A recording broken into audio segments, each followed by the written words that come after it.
This was the first shipwrecked treasure the Nautilus had found. But when Nemo stepped forward to take the treasure, the skeleton on the throne suddenly moved.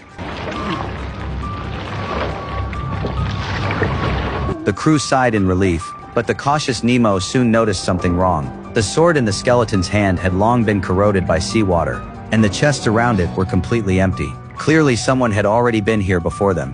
Just as Nemo was about to continue searching, the crew were suddenly attacked. When he turned around, his companions had all disappeared. Before Nemo could figure out what was happening, a dark figure struck from the shadows. With a single blow, Nemo was knocked unconscious. When he woke up again, he and his crew were already prisoners. The woman leading them called herself the Guardian of Freya. Almost the entire tribe was made up of women.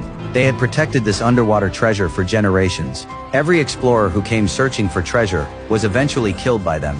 Just as they were about to be executed, Nemo suddenly struggled and shouted, because he had read about the laws of this tribe in a book.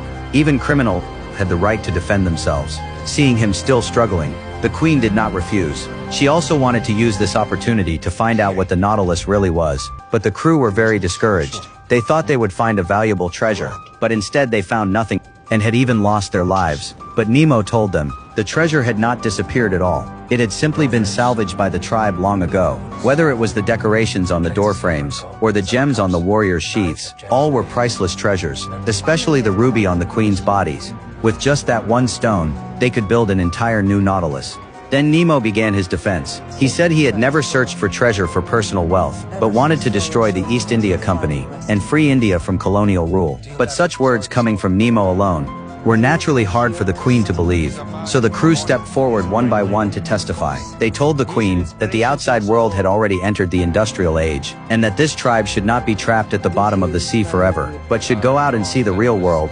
With the wealth they had accumulated here, they could even buy any colony they wanted. These words almost convinced the queen, but changing someone's mind was never that easy. In the end, everyone was still sentenced to death. The warriors raised their spears ready to execute them, but no one expected that Nemo and his crew had already secretly freed themselves.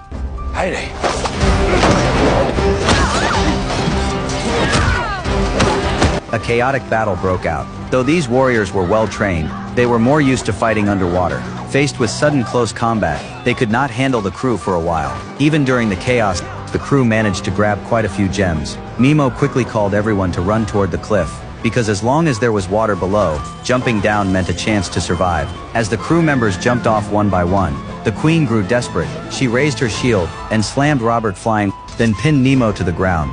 Just as the sword was about to pierce him, Nemo suddenly rolled sideways and broke free. Before leaving, he even snatched the ruby from the queen's waist, then ran straight